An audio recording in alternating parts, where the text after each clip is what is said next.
नमस्ते साथीहरू, यो भाइरल हुने चक्कर अहिले एउटा ट्रेन जस्तो बनेको छ नेपालमा। यो ट्रेनको पछाडि ठुला ठुला प्रब्लम लुकेको छ। कसैको ज्यान लिगेको छ, कसैको जिन्दगी बर्बादीमा पारिदिएको छ, त कोही घरबार विहीन छन्। जो सही तरिका र सही युट्युबरको हातमा पर्छन् उ स्टार बन्दैछ।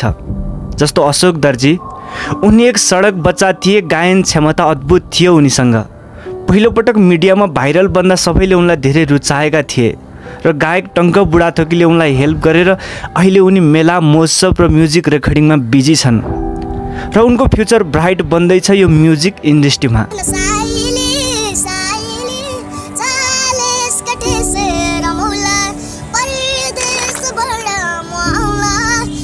र आज हामी युट्युबको पछाडि लुकेको अन्धकारमय अवस्थालाई देखाउँदैछौँ, जुन अहिलेको समयमा नेपालमा एउटा ट्रेन जस्तो फर्मुला चल्दैछ। जो गलत युट्युबरको हातमा पर्छन् ती युट्युबरहरू भ्युज र युट्युबले दिने डलर मात्र देख्छन् र सोझा व्यक्तिहरूलाई कमाइ खाने भाँडो बनाएर भिडियो बनाउँदैछन्।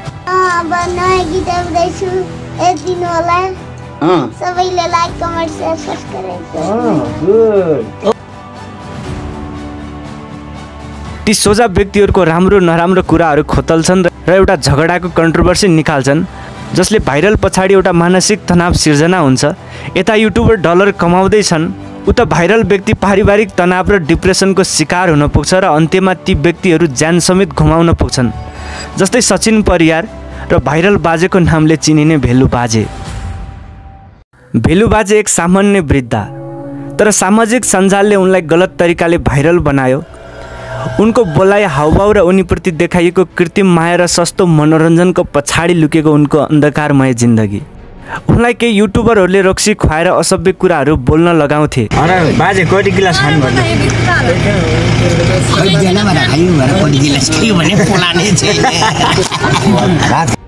उनी नसामा चढेपछि उनले बोलेका कुराहरूले लाखौँ भ्युज बटुल्ने गर्थ्यो र केही युट्युबरहरू उनको सहारामा परिवार, घर र जिन्दगी चलाउने गर्थे।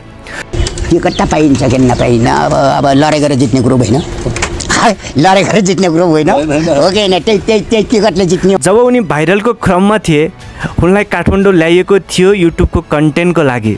यहाँबाट पनि बुझ्न सक्छौँ कि हाम्रो सोसल मिडिया कति कमजोर छ, कति लाचार छ भन्ने कुरा।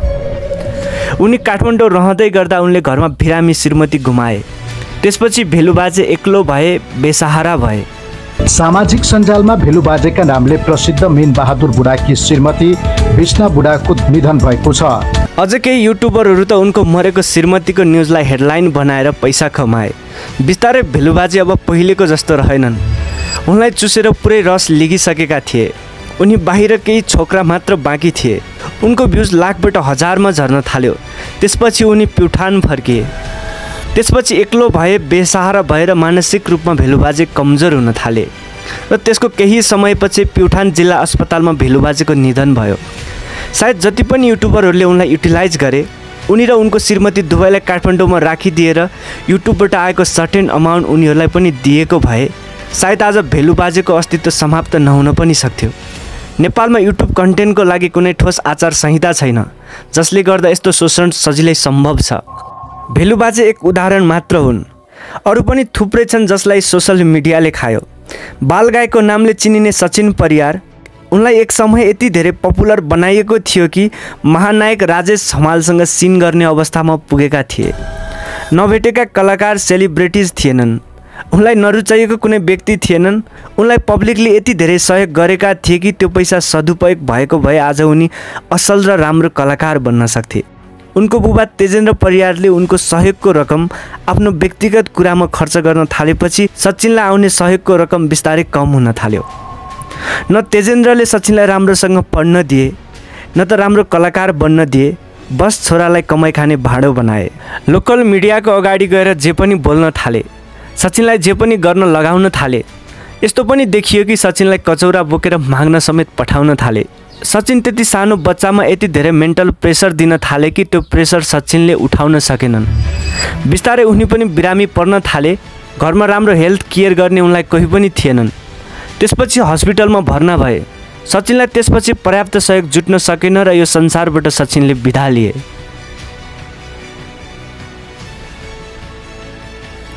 जिउँदो हुँदा त सचिनलाई चुसे मरेको सबमा पनि भिडियो खिच्न छोडेनन् केही युट्युबरले। बुझ्दै नबुझी हामी सस्तो लोकप्रियताप्रति किन दौडिँदैछौँ? यो केही घटनापछि अब हामी सचेत हुनैपर्छ। तपाईँ एक अभिभावक हुनुहुन्छ भने तपाईँले यति चाहिँ बुझ्नै पर्छ। केही नपाउने भए भाइरल गराइदिन्छु भन्दै कोही पनि तपाईँको घरसम्म आइपुग्दैन।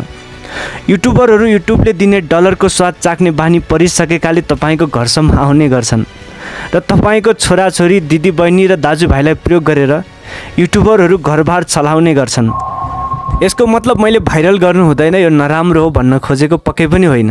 जसले ट्यालेन्टको सम्मान गर्छन्, तपाईँको बच्चा जिम्मा लिन सक्छन् र फ्युचर बनाइदिन आवश्यक सहयोग गर्न सक्छन्, त्यस्ता युट्युबरहरूको हातमा पर्नु भनेको तपाईँको बच्चाको जिन्दगी बदलिनु पनि हो। भाग्य नेउपाने, मोहन बस्नेत, भोजराज थापा जस्ता युट्युबर भनेको कलाको सम्मान गर्ने, सहयोग गर्ने युट्युबरमा पर्छन्।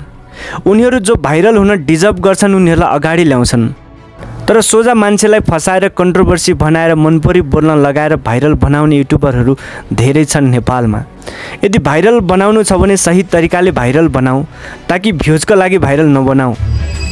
के दोषी ती युट्युबर मात्र हुन् त? तपाईँले लाइक गर्नुभयो, तपाईँले कमेन्ट गर्नुभयो र तपाईँले सेयर गर्नुभयो। यसरी बुझ्नुहोस् कि दर्शक बिना युट्युब केही पनि होइन। हामी डिमान्ड गर्छौँ, उनीहरू कन्टेन्ट दिन्छन्। त्यसैले जुन पात्र आज भाइरल पछि अस्ताए, हामी सबै मिलेर उसलाई शोषण गरेका हौँ। नेपालमा युट्युबको लागि कुनै आचार संहिता छैन। इन्डियामा आइटी एक्ट छ, नेपालमा के छ? केही पनि छैन। न कुनै डिजिटल एथिक्स, न कुनै मानसिक स्वास्थ्यको बुझाइ, न जिम्मेवारी।